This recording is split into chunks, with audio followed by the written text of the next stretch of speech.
नमस्कार। आज बात करेंगे भगवान विष्णु के तीसरे अवतार वराह की। ये कहानी है एक ऐसे ब्रह्मांडीय सुअर की जिसने पूरी दुनिया को ही विनाश से बचा लिया था। सोचिए जरा, एक सुबह आंख खुले और पृथ्वी अपनी जगह पर है ही नहीं। ब्रह्मांड में बस एक खालीपन, कुछ भी नहीं। यही वो भयानक संकट था जिसने न सिर्फ इंसानों को बल्कि देवताओं और ऋषियों तक को हिलाकर रख दिया था। जी हाँ, पृथ्वी को एक राक्षस ने चुरा लिया था। और सिर्फ चुराया नहीं, उसे ब्रह्मांडीय महासागर की एकदम अथाह गहराइयों में ले जाकर छिपा दिया। अब जब हर कोई लाचार था तो सवाल तो यही था कि आखिर इसे बचाएगा कौन। तो चलिए जरा और गहराई में उतरते हैं और समझते हैं कि ये इतना बड़ा संकट आखिर था क्या और ये पैदा कैसे हुआ।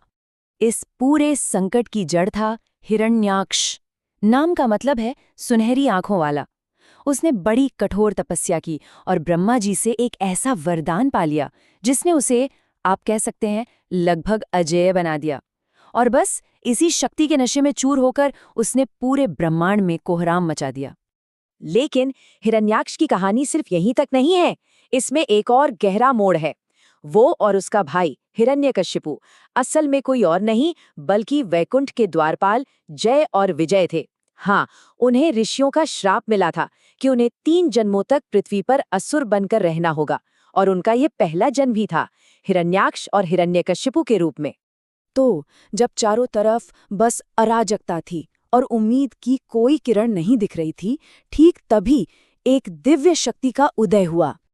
और इसकी शुरुआत बहुत ही साधारण तरीके से हुई। सारे देवता और ऋषि ब्रह्मा जी से प्रार्थना कर रहे थे, मदद की गुहार लगा रहे थे कि अचानक उनके नथुने से अंगूठे के सिरे से भी छोटा एक नन्हा सा सुअर बाहर निकला। सोचिए, किसी को क्या पता था कि ये छोटा सा जीव आगे क्या करने वाला है। और फिर तो देखते ही देखते एक चमत्कार हुआ। वो नन्हा सा सुअर बढ़ने लगा। पहले एक हाथी जितना बड़ा हुआ, फिर एक पहाड़ जितना विशाल, और आखिर में इतना इतना बड़ा हो गया कि उसने पृथ्वी और आकाश के बीच की पूरी जगह ही भर दी। ये था भगवान विष्णु का दिव्य परिवर्तन। और यही थे भगवान विष्णु के तीसरे अवतार वराह। एक ऐसा रूप जिसमें शरीर तो इंसान का था लेकिन सिर एक सुअर का। और ये अनोखा रूप चुना ही इसीलिए गया था ताकि वो उस ब्रह्मांडीय महासागर की गहराइयों में जाकर पृथ्वी को ढूंढ सके। तो अब कहानी पहुंचती है अपने सबसे रोमांचक मोड़ पर। दैवीय नायक और उस अहंकारी राक्षस के बीच अंतिम टकराव। और ये कोई मामूली लड़ाई नहीं थी। सोचकर देखिए, पुराणों के अनुसार वराह और हिरण्याक्ष के बीच ये घमासान युद्ध पूरे 1000 दिव्य वर्षों तक चला। इससे अंदाजा लगा सकते हैं कि ये संघर्ष कितना विशाल और ब्रह्मांडीय स्तर का था। असल में ये सिर्फ 2 योद्धाओं की लड़ाई थी ही नहीं, ये तो 2 विचारधाराओं का टकराव था। एक तरफ थे वराह, जो धर्म और ईश्वरीय इच्छा के प्रतीक थे, और दूसरी तरफ था हिरण्याक्ष, जो अहंकार और अधर्म का प्रतीक था। कह सकते हैं कि ये अच्छाई और बुराई के बीच की वो शाश्वत लड़ाई थी।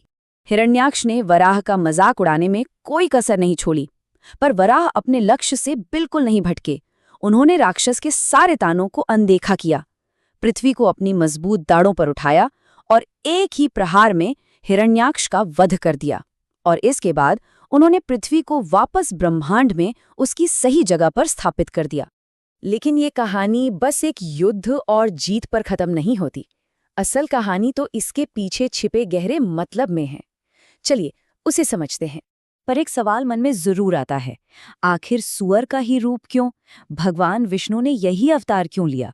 और इस पूरी कहानी का असली मतलब क्या है? देखिए, ये सिर्फ एक रेस्क्यू मिशन की कहानी नहीं है। इसके पीछे बहुत गहरे आध्यात्मिक और दार्शनिक अर्थ छुपे हैं। तो देखिए, वराह अवतार कई बातों का प्रतीक है। सबसे पहले तो ये अच्छाई की बुराई पर, यानी धर्म की अधर्म पर जीत है।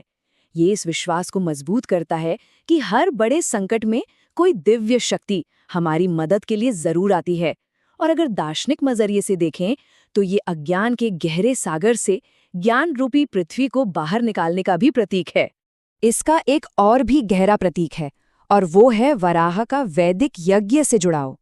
विष्णु पुराण में बताया गया है कि वराह का पूरा शरीर ही एक यज्ञ है। जैसे उनके पैर वेद हैं, उनकी दाढ़ें यज्ञ के खंभे हैं, और उनकी जीभ वो यज्ञ की अग्नि है।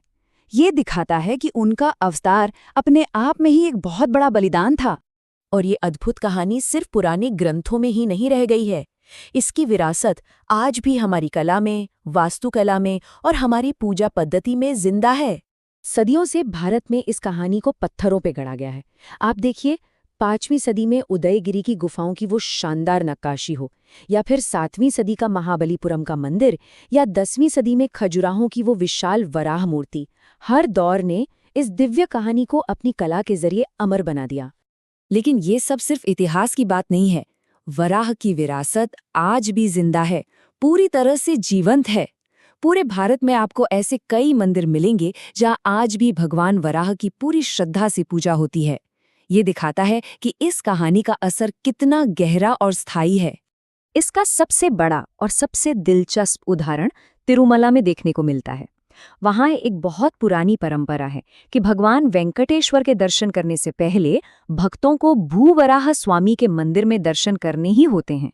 ऐसा कहते हैं कि इसके बिना तीर्थ यात्रा ही अधूरी है। इससे पता चलता है कि वराह का महत्व आज भी कितना ज्यादा है। तो आखिर में वराह अवतार हमें यही याद दिलाता है कि जब भी अराजकता फैलती है तो उससे व्यवस्था को वापस लाने वाली एक दिव्य शक्ति हमेशा मौजूद रहती है। यह हमें सोचने पर मजबूर करता है कि हम सबके अपने जीवन की उथल-पुथल में उस संतुलन और व्यवस्था को ढूंढने का आखिर क्या मतलब हो सकता है। ये एक ऐसा सवाल है जिस पर सोचा जा सकता है।